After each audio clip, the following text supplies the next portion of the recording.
The topic for tonight is the basis of forgiveness, the blood of Paul. Hindi, joke lang. The blood of Christ. Okay? Last week, we did learning from Pastor Bong about the assurance of salvation. Okay? We talked about where we are saved from. We are saved from the penalty, saved from the power, and saved from the presence of sin. But what is the basis of us being saved? Okay? When you read Romans 6:23, it gives us a clue. Romans 6:23, for those of you who are new Christians, new followers of God, okay? You have to make sure you memorize Romans 6:23. You can actually share the gospel using Romans 6:23. What is that? It says there, for the wages of sin is death, but the gift of God is eternal life in Christ Jesus our Lord. So, we have to understand that sin demands a payment. Okay? You cannot sin and sin and sin and then there's no payment, there's no punishment, there's no consequence. It doesn't work that way. But Jesus Christ, according to this verse, grants us the gift of God which is eternal life. What happens to the sin? You did it, di ba? Anong nangyayari doon sa kasalanan? It was forgiven, it was paid for. Ano ang pinangbayad doon? That is what we will be talking about tonight. What is the basis? Okay, so let's proceed. When we read Hebrews 9:22, it refers back to the law. Okay? Can we read it together? The verse on the screen, 1, 2, 3, go. In fact, the law requires that nearly everything be cleansed with blood. And without the shedding of blood, there is no forgiveness. So what Hebrews 9 does is it refers us back to the Old Testament. When it speaks about the law, that is the standard. According to the law given by God when He talked to Moses, He established that for forgiveness, you have to offer, you have to shed blood. Okay? So even before the time that Jesus died on the cross, the Jews, okay, the chosen people of God, they already know that. If you sin, blood is the payment. So that's what we will understand tonight. The first question in your booklets is this: what does God require as the payment for sin according to Romans 6 and Hebrews 9:22? And why do you think He requires this? Okay, write your answers. Ne, joke lang. Mahaba ang answer, so kokopya tayo tonight. Ladies and gentlemen, the answer is this: He requires death. And when you say you have to shed your blood, it's not like the blood compact of the Rahas of the Philippines or the Spaniards, no? Hindi ganong shedding of blood. The shedding of blood in this context is you empty out your life. Ubos ang dugo. Hindi yung ka lang, blood testing lang. Di ba? Sino dito sa kapag blood test? Oh, yung mga nag-blood test, di ba, tinutusok lang yung daliri. Ito, ubos ang dugo talaga. He requires death, the shedding of blood. Why? Because life is in the blood. When you shed the blood, the life is taken. So what God wants for us to understand here is this: sin is so serious that when you offend God because of sin, He is perfect, He is holy, He requires life to pay for that sin. That is the requirement. So we go back now to Exodus, Old Testament. We proceed to Exodus chapter 12, verses 12 to 13. Okay? This is God talking to Moses so that Moses can talk to the people of the sons of Israel. They were not yet in Israel during this time. They were slaves in Egypt. Okay? And natapos na yung mga plagues. Dumaan na yung mga plagues. Now, the last plague will happen. What did God do? Exodus 12, 12 to 13. Can we read it together? On that same night, I will pass through Egypt and strike down every firstborn of both people and animals. And I will bring judgment on all the gods of Egypt. I am the Lord. The blood will be a sign for you on the houses where you are. And when I see the blood, I will pass over you. No destructive plague will touch you when I strike Egypt. What was the last plague? Do you remember? Death of the firstborn. So that's it. That's your answer here.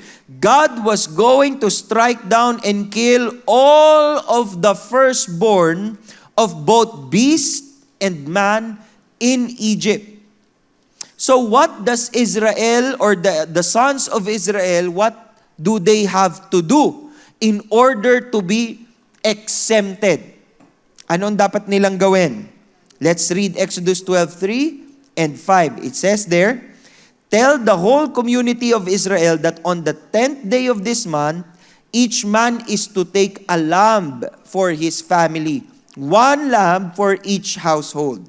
Okay? And then there's a standard in verse 5. It says there, it should be a year-old male without defect. So 1 year old, bata, no? Hindi tao to ha. We're talking about a lamb. So when you talk about lamb, during that time, it's either sheep or goat. Normally, we associate it with tupa. Okay? So that's a lamb. That's a 1 year old lamb. The animals you choose must be year-old males without defect. So dapat perfect. Okay? The standard for the sacrifice is a perfect lamb. So if, kunyari, what makes a lamb imperfect? For example, putol yung paa niya. Hindi siya pwedeng isacrifice. Okay? For example, bulag siya. O yung isang mata lang niya yung meron, tapos yung isa by some infection, wala na. It cannot be offered. So you have to understand also the price. Because for you to sacrifice a perfect lamb, kabuhayan ng pamilya yan eh. Diba? Ito na yung pwede pag lumaki to, pag binenta ko to, malaki ang kita. But you will have to sacrifice this lamb. Okay? So what did Moses do? He summoned all the elders of Israel and said to them, technically he gave the same instruction. Go at once, select the animals for your family, slaughter the Passover lamb. That's what they have to do. Slaughter. Okay? Pag sinabi mong slaughter, anong gagawin? Papatayin. Okay? Hindi siya, ang cute-cute mo, susugatan kita. Hindi ganun. Papatayin nila yung lamb. Okay? And then, they have to take a bunch of hyssop, dip it in the blood, in the basin, and then put some of the blood on the top, and then on both sides of the door frame. See? See what I'm doing? Both sides, top. Both sides, top. What's happening? What am I forming? O, di ba? None of you shall go out of the door. Pag meron ng dugo doon, everyone stays inside. And then what happens? In verse 23, when the Lord goes through the land to strike down the Egyptians, He will see the blood on the top and sides on the doorframe and will pass over. That's the meaning. Lalaktawan yung bahay. So hindi mamamatay, the firstborn of that household will not die. How many of you are panganays? Firstborn, tayo lahat ng firstborn. Baka hindi mo pa sure. Baka may kapatid ka pala somewhere. Okay. So, imagine if this happens to us today. This is how many people will die in Welcome Wednesday. Kasama ako, kasi panganay din ako eh. Di ba? Okay, mga panganay, pwede na kayong maupo. So, what were God's instructions to the Israelites? First, they were to kill a lamb, and then sprinkle or spread the blood on their doorposts, and remain inside their house until morning. But what kind of lamb? Okay? What kind of lamb is required? Sabi dyan, no? perfect, di ba? Year-old males without defect. What it means is that it has to be unblemished and a year old. That's the standard. So that when God would see the blood on the doorpost, what did He promise to do? He will pass over. Diba? He promised to pass over that house and spare the firstborn. So yung mga panganay dito, kabahan na kayo. Yan. Yan ang kailangan nyong gawin. Next. Again, we focus on this question. The third question. Okay? What was God's instruction? You see there, He says, He will see the blood on top and the sides of the door frame and will pass over that doorway. He will not permit the destroyer to enter your houses and strike you down. What do you see there? Diba? What do you think would motivate the Israelites to obey this? Because this is a weird thing to do. By the way, when this happened, all the other plagues already happened. The Israelites already know that God is powerful. The Egyptians, they also know. By the middle of the plagues, the Egyptian magicians, they stopped imitating the miracles because they cannot anymore. So everyone knew about the power of God. So this is serious. Okay? So they knew they had to do something about this. But the question in number 4 is this. What do you think would motivate the Israelites to obey Moses' instructions to kill a lamb, sprinkle the blood on their doorposts, and remain inside their house?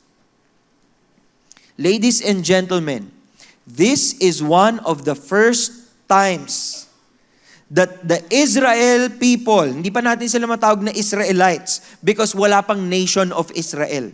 During this time, ang tawag pa lang sa kanila ay sons of Israel. Okay? What did they exhibit during that time? They exhibited faith. Faith. That is the main motivation. They put their faith in God. As Moses is speaking about it, they trusted what Moses was saying because their faith was in God. Okay? And so that's what happened. Their firstborns did not die, but all the firstborns of Egypt, including the son of the Pharaoh, was dead. Because God fulfills what He's saying. Okay? Now let's move forward. We have to look into Leviticus 1 verses 1 to 5. Let's look. Leviticus 1, by the way, what is the Torah? The Torah in the Hebrew Bible is the first 5 books. In English, we call it the Pentateuch. Hindi nga English yun di ba? Pero yun yung tawag natin, Pentateuch. But in their culture, it is called Torah. The first 5 books of the Bible. Okay? Ano yun? Ano yung first 5 books?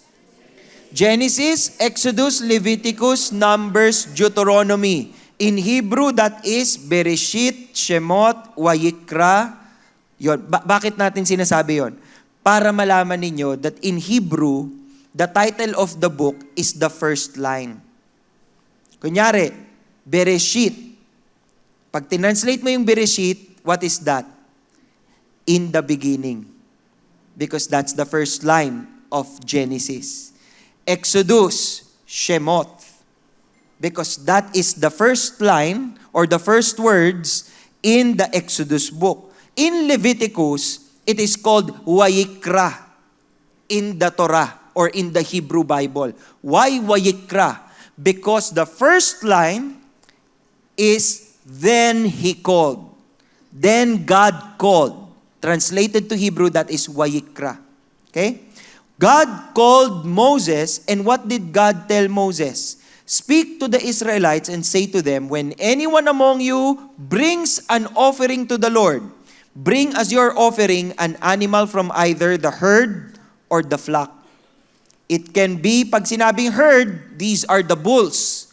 These are yung mga baka. Yan. Or from the flock. That would be the sheep. Okay? So yun ang kanilang standards. Then, verse 3. If the offering is a burnt offering from the herd, you are to offer a male without defect. Ganun pa rin. Perfection is the standard. You must present it as the entrance to the tent of meeting, that it will be acceptable to the Lord. You are to lay your hand on the head of the burnt offering. So, kunyari, meron akong baka dito. Bro, kunyari, sasacrifice kita, liga dito. Ayan. Ang gwapo naman. Ito si Alden Richards. Yan, sige. Kunyari, baka siya o sacrifice siya. Pagpapasok sila dun sa tabernacle, hahawakan nila yung baka. Okay? Hawakan nila. Ganyan. Anong ginagawa nila? Ginugulo nila yung buhok ni Alden. Hindi, joke lang. Anong ginagawa? Thank you, bro. Anong ginagawa nila? If you place your hand on the head of the burnt offering, it will be accepted on your behalf to make atonement for you. Atonement is where we get the concept of substitution. Okay? Mga naglalaro ng basketball sa inyo, di ba pag anong senyales pag sub? Pag kunyari hingal na kayo, hindi na kayo makahinga, gaganyan kayo. In the hopes na yung referee ay nakatingin sa inyo. Di ba? Kasi pag lumabas ka ng court, di ka nakita ng referee, patay ka. So dapat makita ka ng referee. Substitution. Yun ang gusto mong sabihin, di ba? Pasab. Ganun ang ginagawa sa atonement. Di ba? Ang atonement, you are actually, ang ibig sabihin ng atonement, bibigyan ko kayo ng bonus in Hebrew, atonement is kapar. Kapar. And it is a verb. What it means in Hebrew is you cover something with pitch. Alam mo yung maitim na parang putik? You cover something with pitch to hide it. That is what an atonement should do. When you present the offering, it serves as an atonement for you. It means you hide behind that sacrifice. That sacrifice covers your faults. It's like putting a black something over something that you don't want to see anymore. The blood does that for sin. It is an atonement. Naintindihan natin? Okay, verse 5. You are to slaughter the young bull before the Lord. And then Aaron's sons, the priests, shall bring the blood and splash it against the sides of the altar at the entrance to the tent of meeting. What was required if someone sinned? What was required? Balikan natin ang Leviticus chapter 1 verse 3. He was to bring, anong kailangan dalhin? Okay, yung burnt offering, what is that? He was to bring a male animal from their herd without defect. It has to be perfect. It cannot be an imperfect sacrifice. You know, the reason why this tradition, when you go to the New Testament, the priests, they still do this thing. It's still part of their tradition. But you know the problem during that time? They compromised. Because the standard was, give me a male without defect. But because they were thinking about their welfare, they were thinking about the needs, they would sacrifice even those that are defects. Yun ang sinasacrifice nila. They forget the meaning of someone or something that has to be a sacrifice. It has to be perfect, blameless, without defect. Kasi righteousness ang standard ni God. Okay? So what was he to do with the animal? As we have read in Leviticus 1:4-5, lay his hands and then kill it. Okay? Lay his hands and then kill it. Sino dito, parents kayo and you are here tonight with your children? Kasama niyo po yung anak niyo ngayon na nandito? Okay. So yung mga anak, pag dumating kayo ng CCF sa Sunday, tapos nilagay ng nanay niyo yung kamay niya sa ulo niyo, tumakbo na kayo. Hindi, joke lang. So, ganun ang gagawin if you are going to sacrifice that animal. Okay? What was the meaning? Question number 5. What was the meaning of the person laying his hand on the head of the animal before killing it? Transferring. Di ba? Inilalagay mo yung self mo doon sa sacrifice. The sinner was transferring his sins to the animal. And then the animal will pay. The animal will suffer. The animal will be killed and his blood will be shed. You remember John the Baptist? Oo. What did John the Baptist call Jesus? Nung nakita niya si Jesus, what did he say? Very good.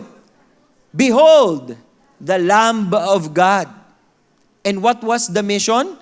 According to John 1:29, when you read that verse, sabi ni John the Baptist, look, the Lamb of God who takes away the sin of the world.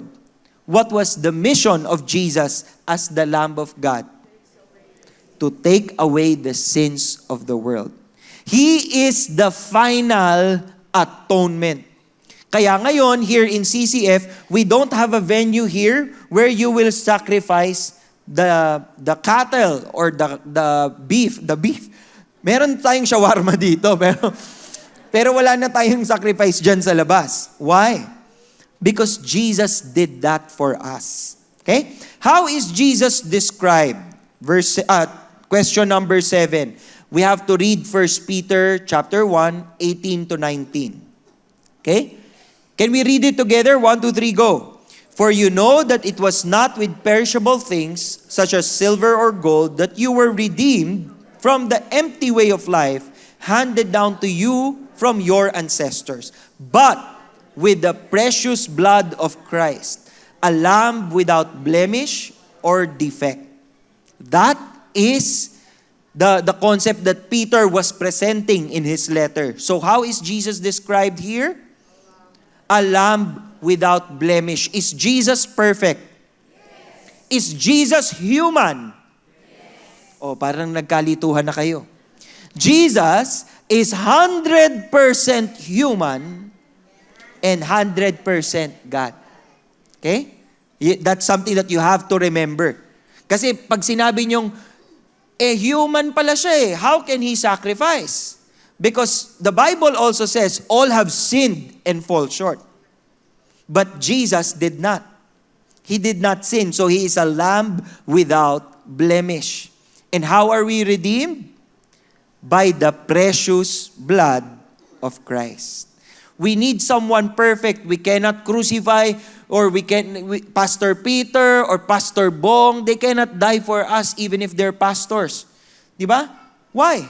Because they are imperfect. Parang si Peter or si Paul, si John or si James. You cannot call on to them because they are humans. Yung mga katabi nyo ngayon, can you check your seatmates? Do they look like a saint to you? Oh, di ba? May mga no. May mga honest tayo tonight. No, nobody else. Nobody but Jesus. Kayo talaga. Kayo, baka bumuka yung tahi ng ngipin ko, ha? Tigilan na natin to. Okay, let's proceed. Why was Jesus without blemish? That is the question. Why was Jesus without blemish? Let's read. I think this is 2 Corinthians, but in my slide it is 1 Corinthians 5:21. It says here, God made Him who had no sin to be sin for us, so that in Him we might become the righteousness of God. So how is Jesus without blemish? He was without sin. Jesus was perfect. Di ba? So it's very clear to us what happened. Now, the question is this. When did Jesus die? Walang sasagot ng in the Holy Week. Because during that time, walang Holy Week. Okay? When did Jesus die? Okay. Narinig ko na, merong mga nakasagot dito sa harapan. Sila tayong mga totoong Christian. Okay. Matthew, either silang totoong Christian or Jew sila. Matthew chapter 26, verses 1 to 2. Let's read that. This is Jesus talking about his final days, final hours. When Jesus had finished saying all these things, he said to his disciples, "As you know, the Passover is 2 days away, and the Son of Man will be handed over to be crucified." There is a purpose, ladies and gentlemen, why I had to talk about the Passover in Exodus and then link it to the death of Jesus. Because when Jesus died, it was the Passover. Okay? This happened during the feast of the Passover. In fact, the Last Supper is not a supper that he wanted to do because dispedida niya. Hindi nagpa-dispedida si Jesus sa Last Supper. The Last Supper, during that time, they were doing that as Passover meal. So it was very, very much in sync with schedule. That after the Passover meal, the Passover sacrifice will die. Kaya after the Last Supper, Jesus was arrested. He was tried in the early hours of dawn. And then by 3 p.m., according to tradition, he died on the cross. That happened in one whole day. You see the link? The Passover is Jesus Christ. What did Jesus claim? Let's look at Matthew 26:28. When he was doing the Last Supper, what did he say? "This is my blood of the covenant, which is poured out for many for the forgiveness of sin." Jesus talked about forgiveness of sin by his blood. We did not invent it. We did not think imaginatively about it. Pwedeng may mas magandang way to be forgiven. But you have to understand now why it had to be the blood of Jesus. Jesus will be pouring out his blood for the forgiveness of sins. That's why when you consider yourself forgiven, how many of you consider yourselves forgiven? Napatawad? Konti lang. Okay. Yung iba hindi pa napatawad. Sige, mamaya papatawarin kayo. Okay? When you consider yourself forgiven, you must understand that that forgiveness came at a price. May halaga yon. Hindi yun bara-bara lang. Katulad ng pass or pay. Hindi ganun. Hindi ganun ang ginawa ni God during that time. Someone had to pay the price. Colossians 2:13-14 says this, "When you were dead in your sins and in the uncircumcision of your flesh, God made you alive with Christ. He forgave us all our sins, having canceled the charge or the debt, utang, the charge of our legal indebtedness, which stood against us and condemned us, and He has taken it away, nailing it to the cross." The question is, how many of your sins has God forgiven? Yon. Malutong na malutong yung mga sagot ng mga sinners dito. Kasi kung sinners ka, di ba? Kung sinners ka, talagang mapapasigaw ka lahat. Hindi pa pwedeng 20%, 30%, 50%. All in. Di ba? All. Jesus paid for all our sins in advance. Kaya nga po may kanta tayo, di ba, na hymn, Jesus paid it all to Him I owe. Sin has left a crimson stain, He washed it white as snow. Diba? So when we say all, does this include your future sins? Parang gusto nyo pa mag-sin na. Yung pagka-yes natin na. But even if natatawa tayo ngayon, yes is the answer. Yes. Because when Jesus died 2,000 years ago, all of our sins were future sins. Naintindihan nyo ba? You were not yet alive when He died. So for you to say na it cannot be that He died for your future sins. No. Ha? Paano mo nasabi? Hindi pa nga ako buhay nung namatay si Jesus. Naiintindihan nyo? So when He covered it, He covered past, present, and future. So anong ibig sabihin nun? Magsisin na lang tayo? No. Kasi sabi sa Bible, if you continue sinning, then the blood doesn't apply to you. Why? You're not submitted to Him. You are not surrendered to Him. How many of your sins have been forgiven? All our sins were paid for in advance. Jesus died 33 AD. Kayo ay pinanganak? Sinong oldest natin dito? Meron bang pinanganak dito ng mga 1950s? Oh, yan. May 40s pa ba? 1940s? Wala na. So, mga 1950s. Kayo na po yung mga, namin, ninuno. Hindi naman ninuno. Kayo na po yung mga tito-tita po namin. Ayan, bubuka talaga yung tahi ko nito. What did Jesus cancel and nail to the cross? That is our certificate of debt. Sino na dito nagkautang? Taas kamay po ng nagkautang na. Oh, umamin. Okay. Before, you must have a certificate of debt. Ngayon kasi madaling tumakbo sa utang. Bakit? Walang kasulatan.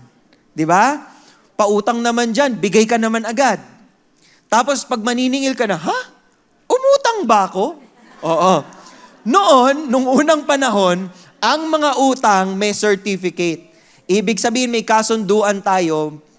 Nagtatagalog na ako dito. I have to speak in English pala. You know it.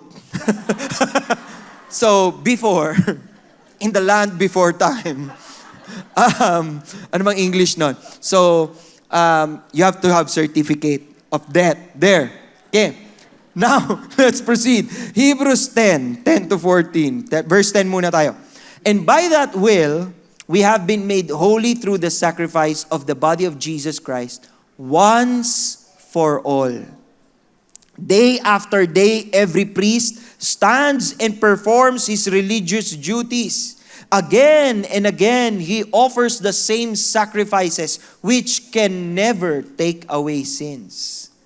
But, verse 12, but when this priest had offered for all time one sacrifice for sins, he sat down at the right hand of God. And since that time, he waits for his enemies to be made his footstool.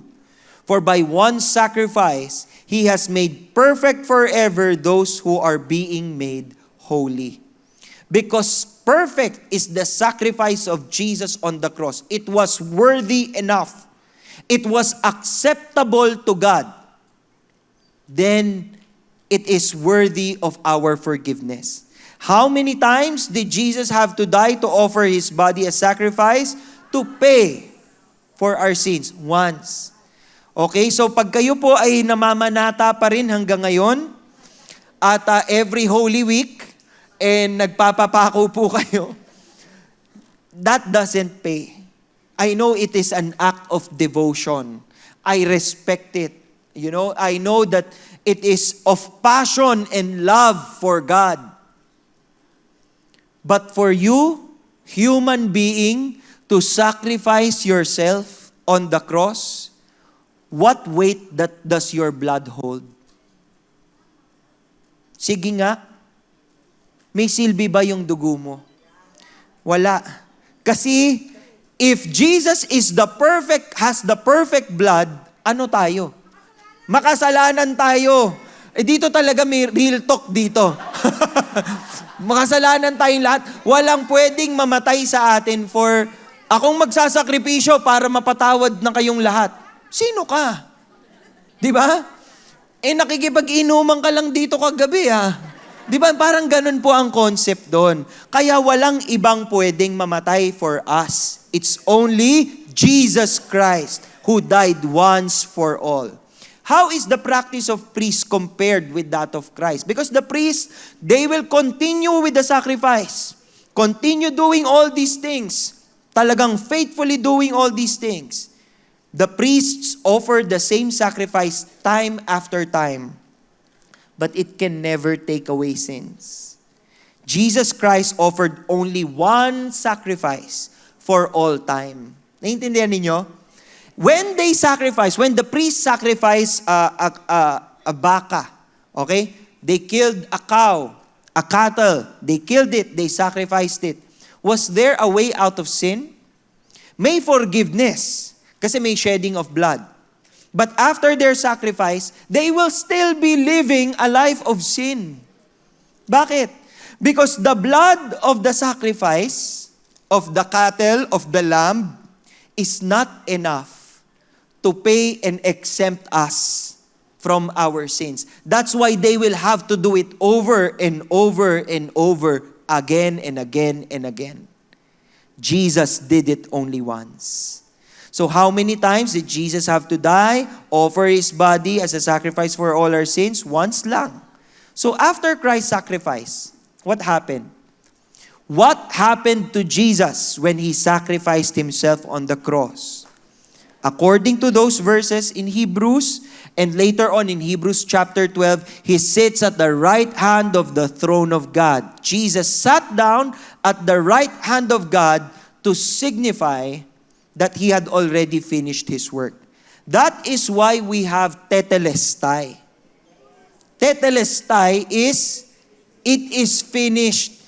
While crucified on the cross, Jesus knew that what He was doing was He was putting an end to the life of sin.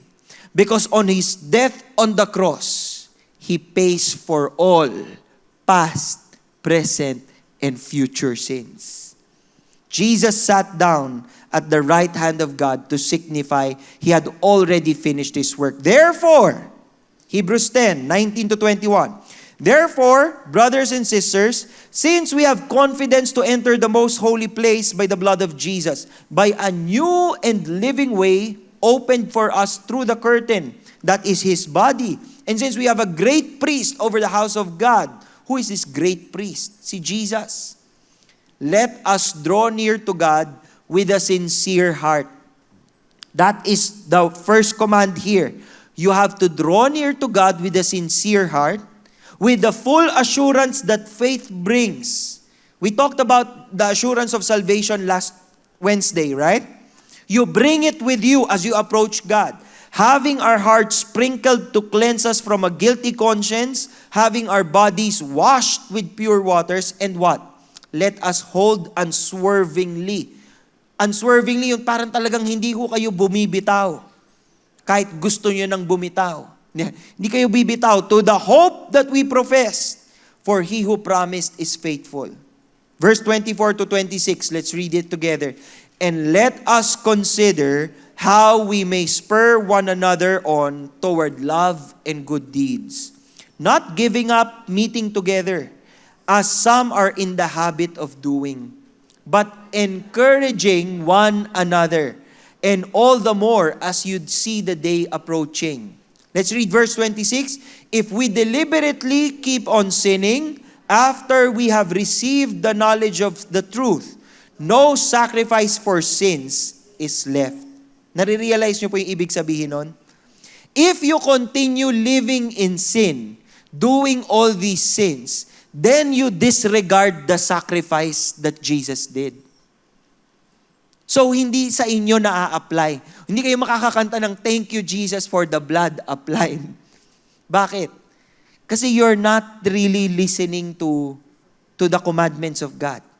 You're not living your life to please Him and honor Him. Now, is the Christian life perfect? No. Will you still commit mistakes even after committing your life to Jesus?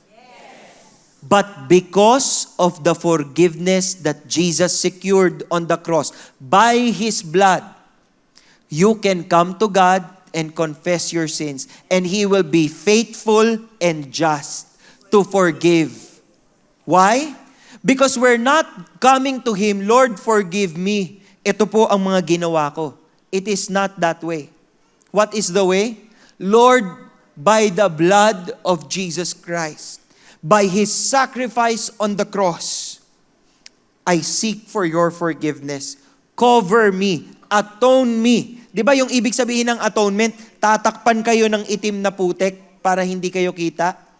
So that is the same thing being done. When we come to God, when we come to the Lord, we say, Lord, by the blood of Jesus Christ, wash me clean. Purify me. Grant me forgiveness, Lord. That is my appeal. So, application. What should our response be to the assurance of forgiveness? First, in verse 19, we read, may confidence tayo to enter God's presence. Huwag po kayong maniniwala in the enemy. When the enemy lies to you and tells you, see, you're still a sinner. Don't go to church. The church is a place full of sinners that are forgiven and cleansed by Jesus. So kapag kayo ay ginigil trip ng kalaban, nagsin ka, huwag ka na munang magsimba. Huwag kayong maniwala. Baka mag-amen pa po kayo sa kanya. Ay, amen, amen, nagsin nga ako. Huwag. Because what the enemy wants is to draw you further and further away from God. Maniniwala ka dun na, oo nga no, sinner pa ako. Hindi muna ako magdi-D group. Hindi muna ako mag-church. Hindi muna ako magtataas ng kamay pag praise and worship. Marumi pa ako eh. That's pride, ladies and gentlemen.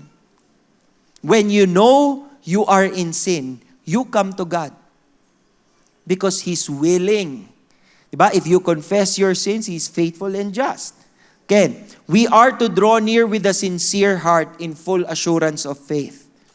Sincere heart, sincero ba ang puso mo? Committed ka ba talaga? We are to hold fast to our confession of faith. What else? We are to encourage one another to love and good deeds. And how do you do that? Kung pagpupunta ka sa simbahan, wala kang kilala. How will you encourage one another? That is why it's part of the design of God for us to be part of a small group, of a discipleship group. Because in a D group, you encourage one another. You encourage one another. Nagsin ka? Sige lang, tuloy mo lang. Mali. Hindi yun ang D group. Okay? Mali kayo ng sinalihan na D group pag ganon.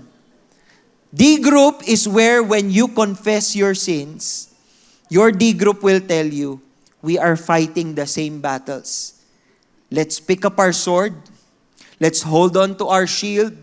And let's continue fighting this fight of faith. Fight the good fight of faith. Laban tayo, kapatid. That is what it means to encourage one another to love and good deeds. To not forsake meeting together. And then yung verse 26 na binasa natin kanina, and that's the toughest thing to do. Kasi sabi dito, we are not to keep on sinning. Left to ourselves, we don't have the power. Sabihin nyo, kunyari, huwag kayong magsimba, huwag kayong magbasa ng Bible. Pag uwi nyo pa lang, magsisin na kayo. Baka nga paggising nyo pa lang when you wake up in the morning, when you wake up in the evening also, maybe you will sin. But because you have Jesus, and the power of His Spirit is in you, you can say no to sin. That is the power given to us. So, for our memory verse for this evening, Hebrews 9:22, where we all started. In fact, the law requires that nearly everything be cleansed with blood, and without the shedding of blood, there is no forgiveness. May we remember this. And so when you ask forgiveness from God, when you pray, you remember that 2,000 years ago, a man named Jesus bled, had his wounds. His body was covered with wounds. Sa Tagalog po, mata lang ang walang latay. That's what happened to him. The depictions in the movies that we watch are glorious depictions. Ang ganda pa ng itsura. But the Bible tells us that his body was really damaged. He was bleeding. And Via Dolorosa, down the Via Dolorosa, the road to suffering, Jesus bled and bled and bled. And when he did that, he was giving up his life for you, for me. So when you say, Lord, I'm sorry for my sin, I hope you feel that forgiveness is not granted like a wish that you just say, Lord, I'm sorry for my sin. In Jesus' name, amen. I hope you understand the price that was paid. And now, if you know that Jesus forgave you, I hope you also bear the marks of Christ. The Apostle Paul reminded us in one of his letters, I bear with me the marks of Christ. It means to say, Christ died for me, so I live this life in such a way that I reflect the sacrifices of Jesus. May that be your decision tonight. I want to close us with a word of prayer. Let's put ourselves in the most holy presence of God. Our dear Lord and Heavenly Father, we thank you for this lesson about the basis of our forgiveness. Lord, we know that you are willing to forgive us and to cleanse us from all iniquity because of the death of Christ, because of the blood of Christ, His blood which covers all our sins. Right now, Lord, we pray, if there's anyone here who's hearing this for the first time and is in need of your total forgiveness, if that is you, and you are drawing near to God in your heart, you're saying, Lord, I want to be forgiven. I want to be set free. Ayoko na nitong kasalanan ko. Ayoko na nitong ganitong klaseng buhay. Lord, gusto ko baguhin mo na ako. Habang lahat kayo nakapikit na kayo ko, if there's anyone who's praying that prayer tonight, can you raise your hand? I see you, I see you. Sige po, sige po. So for those of you who are raising your hands right now, you follow me. Sa puso po ninyo, kahit hindi nyo i-verbalize, sabihin nyo po ito, Jesus, I ask for forgiveness. I'm sorry for all my sins. I choose to turn my back away from these sins. Help me, Lord, to live a life that is worthy of the blood that you shed on the cross. Today, Lord, I declare you my Savior. And because of your atonement, I am forgiven. Empower me, Lord.